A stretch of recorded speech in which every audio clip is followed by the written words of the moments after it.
la source c'est à l'intérieur. Il s'agit de déterminer R pour que R reçoive le maximum de puissance en provenance de VS 40 volts. D'accord? C'est toujours le même principe. Maintenant, on va déterminer déjà.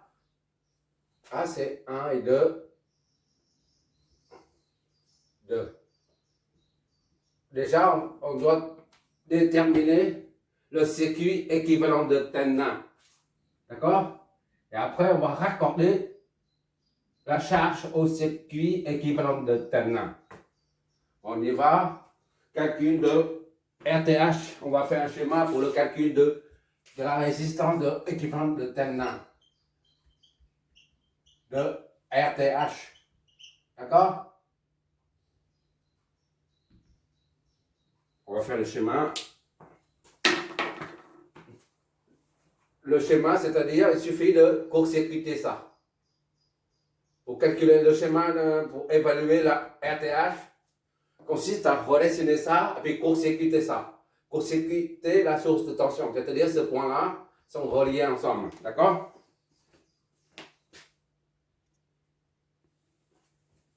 Ici, je redessine le schéma là.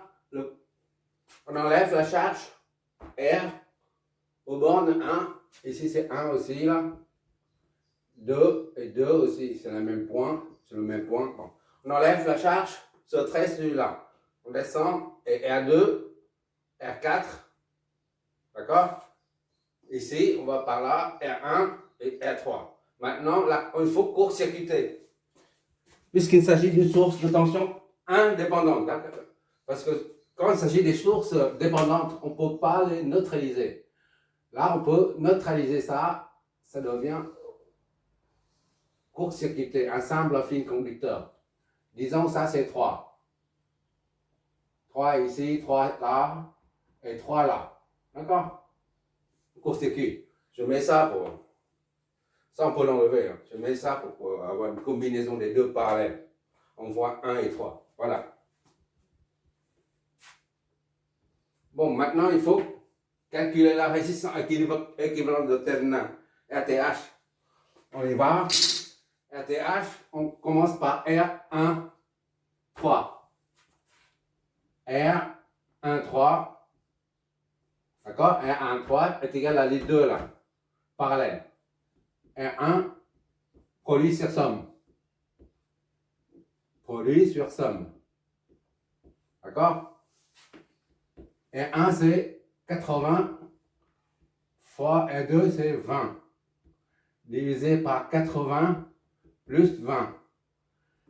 R1, 3 est égal à, donc, à 160 600 sur 120.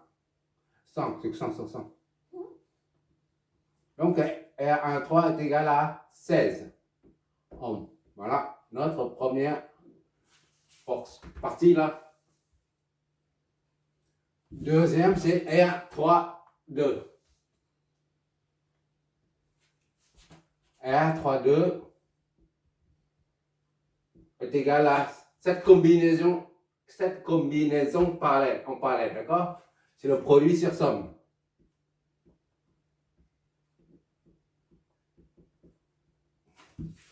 R3, c'est 10 fois R4, c'est 90. Ça, je fais petite connerie. Ok. 10 plus 90. Ça fait 900 sur 100. Soit R32 est égal à 9 ohms. Et par conséquent, R12. R12. Ce qu'on cherche, nous, la résistance équivalente de Thevenin, c'est-à-dire ici, là.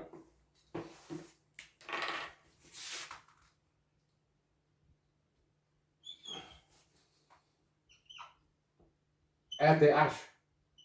D'accord? Puisqu'on a enlevé ici, RTH. R12 est égal à R13 plus R32. Soit R12 est égal à 16 plus 9, 25. D'accord?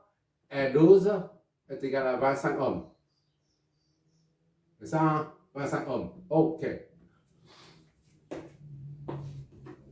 Or, VRTH est égal à R12. Soit RTH est égal à 25 ohms. Voilà, c'est notre premier paramètre du circuit équivalent de Thevenin. Maintenant, il s'agit de déterminer la tension aux mêmes bornes, 1 et 2. Et pour ça, il faut remettre, on parle du circuit d'origine, ou alors on parle ici, il suffit de remettre la source de tension, d'accord? Et puis chercher la tension aux bornes 1 et 2. Bon, je fais le schéma. Voilà, j'ai redessiné le schéma, là, je reprends ici, là, je remets en bas. R1, R3, R1, R3. Le point 1, là, le point 2, ici, là, et ça sort par là. Point 1, ça sort par là. J'ai remis la source VS à 40 volts. On met VS seulement. Bon, 40 volts.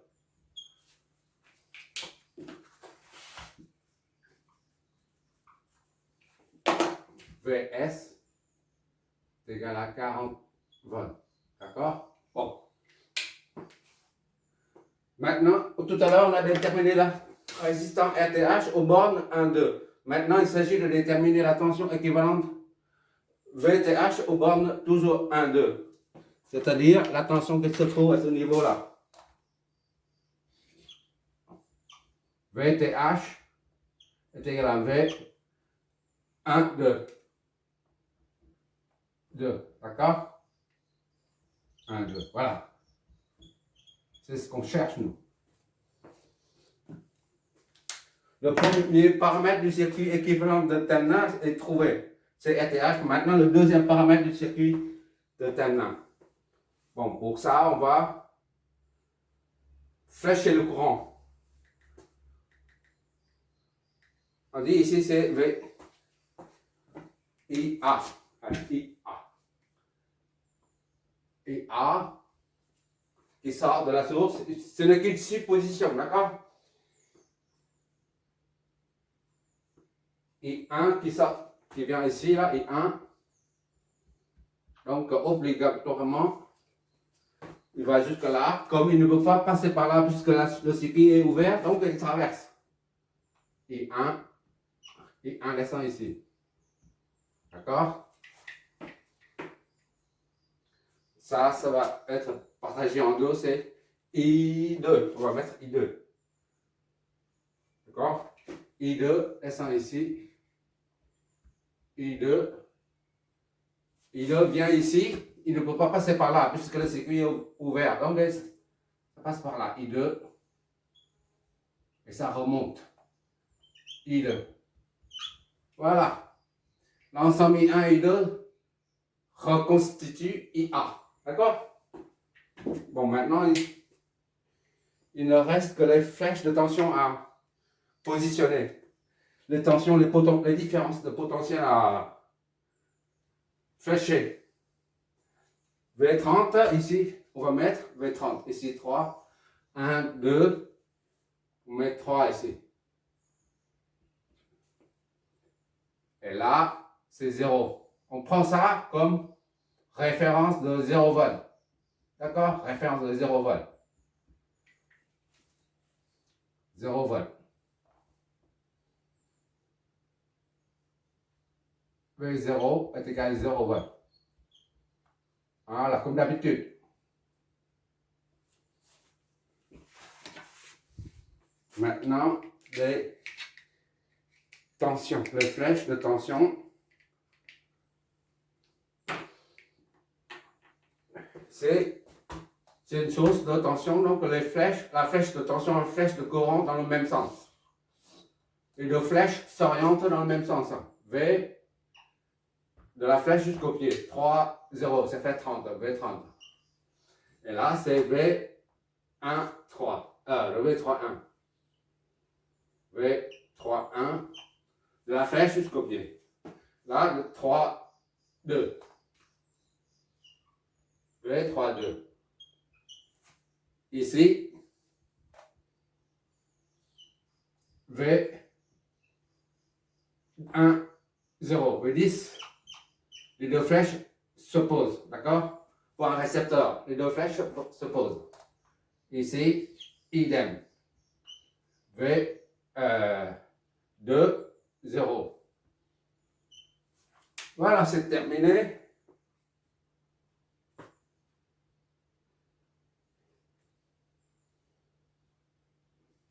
On peut maintenant analyser le circuit. La phase de préparation du circuit à l'analyse est terminée. Maintenant, on va l'analyser. V0 est égal à 0. C'est à 0 volts, puisque c'est arbitrairement fixé à 0 volts. D'accord? V30 est égal à V30. V30 est égal à la tension aux bornes de la source, c'est-à-dire égal à Vs est égal à 40. Soit V3 moins V0 est égal à 40. Ou V3 moins 0 est égal à 40. Et par conséquent, V3 est égal à 40 volts. D'accord? C'est le deuxième potentiel. Qu'est-ce qu'il nous reste à faire?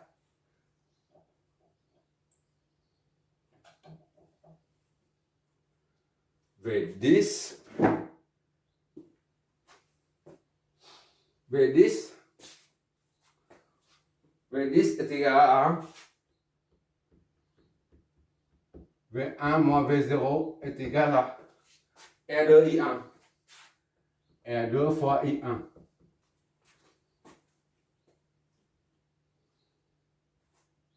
Non, on n'a pas besoin de ça. D'accord, on n'a pas besoin de ça, là, V10 là.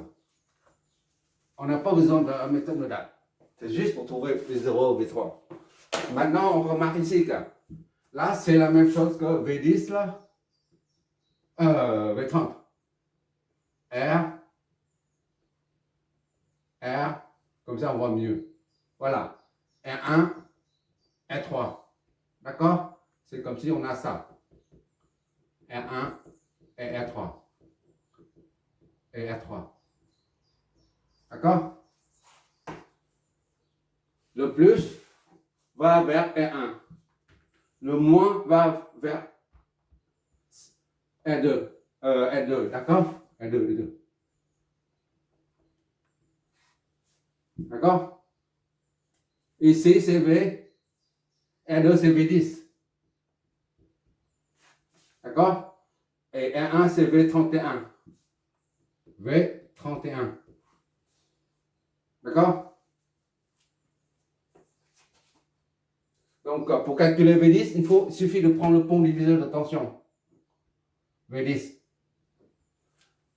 Ici, V10 est égal donc à R talon divisé par la somme des deux multiplié par la tension. Ici, c'est Vs. D'accord? C'est R2 pont diviseur de tension nous donne V10 là est égal à R2 sur R2 plus R1. Le tout multiplié par V S.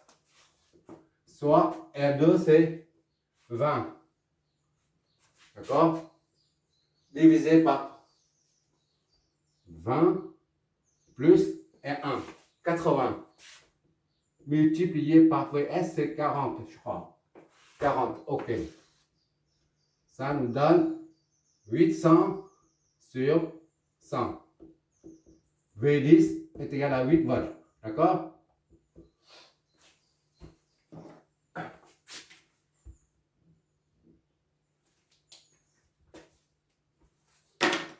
D'accord? Ça, là, je remets là, ici. Je l'isole. Et après, je mets en évidence le pont diviseur. Attention, maintenant, on n'a plus besoin.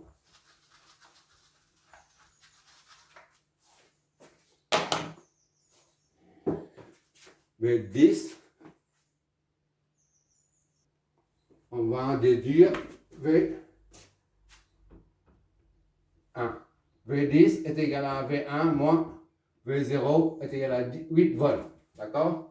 8 volts. Donc, V1 moins V0, c'est 0 volts. On a fixé à 0 là. 0 est égal à 8, soit V1 est égal à 8 volts.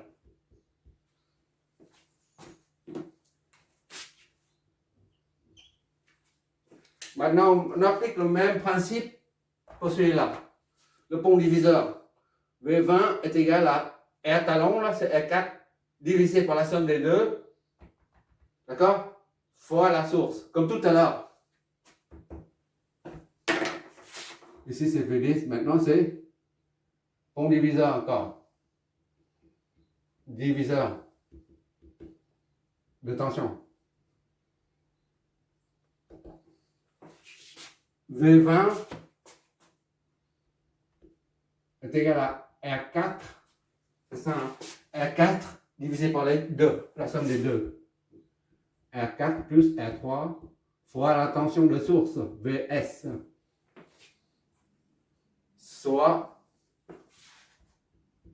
R4 c'est 90 plus divisé par 90 plus R3, 10. Le taux multiplié par 40. Donc V20 est égal à 3600 divisé par 100. V20 est égal à 36. Voilà, d'accord? Donc, V20 est égal à V2 moins V0 est égal à 36. Et ce qui entraîne V2 moins 0 est égal à 36. Donc, V2 est égal à 36 volts. D'accord?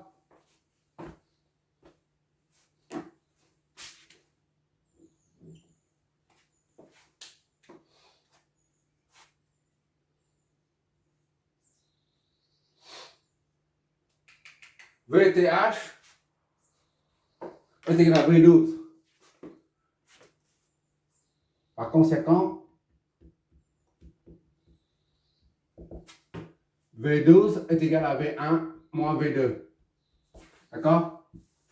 VTH, la flèche s'oriente vers l'eau. Là, on a pris V2, c'est V1, c'est 8 moins V2, c'est 36.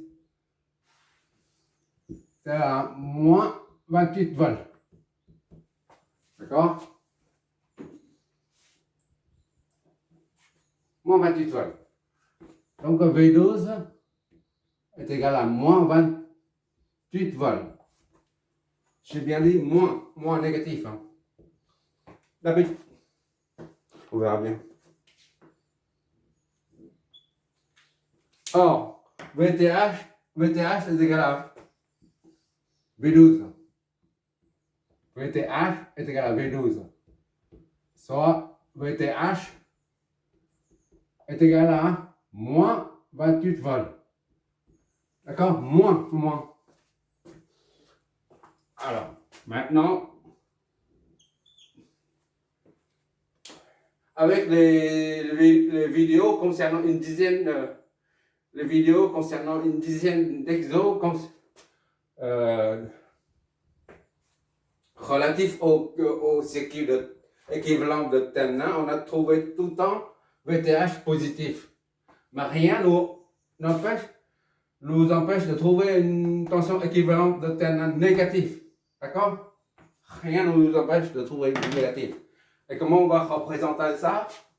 Là, on a les deux paramètres du circuit équivalent de Thevenin. VTH et RTH. Et bien, il suffit d'inverser. Ici, on a RTH qui est là. VTH qui est là. RTH,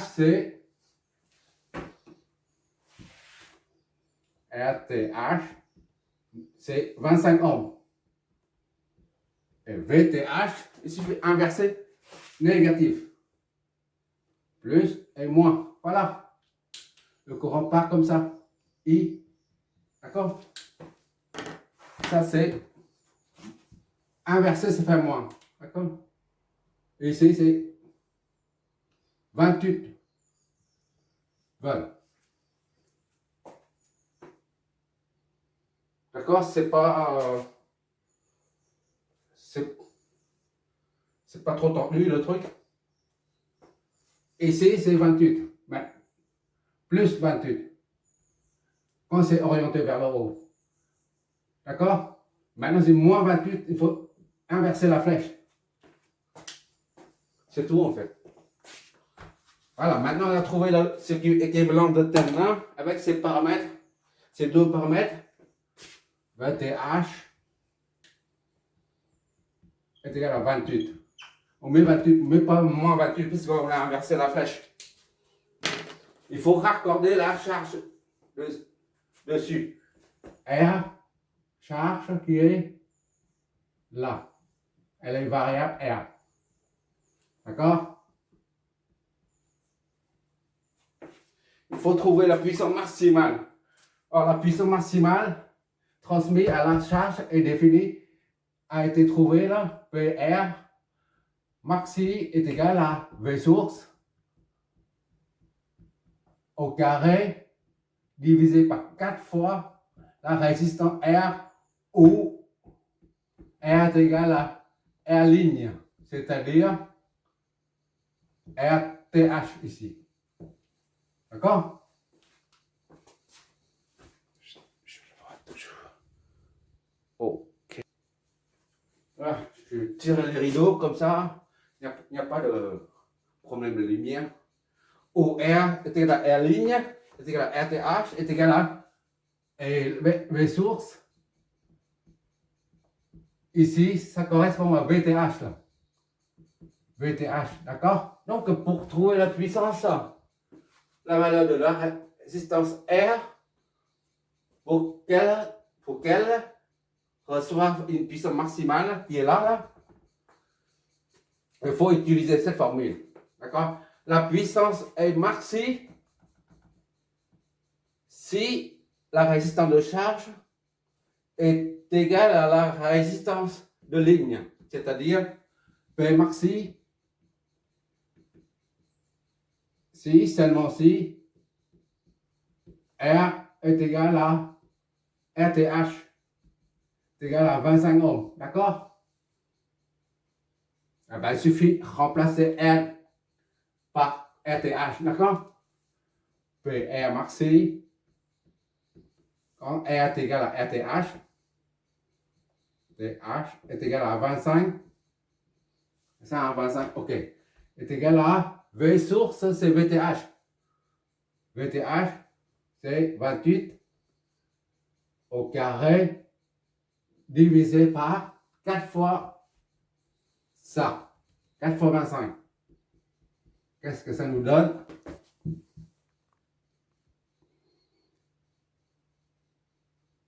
Oh. 7,84.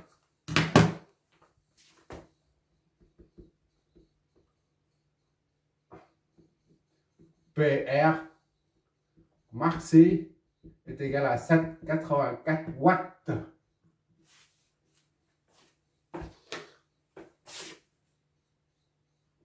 Quand R est égal à 25 ohms. Voilà, la conclusion, c'est là. D'accord?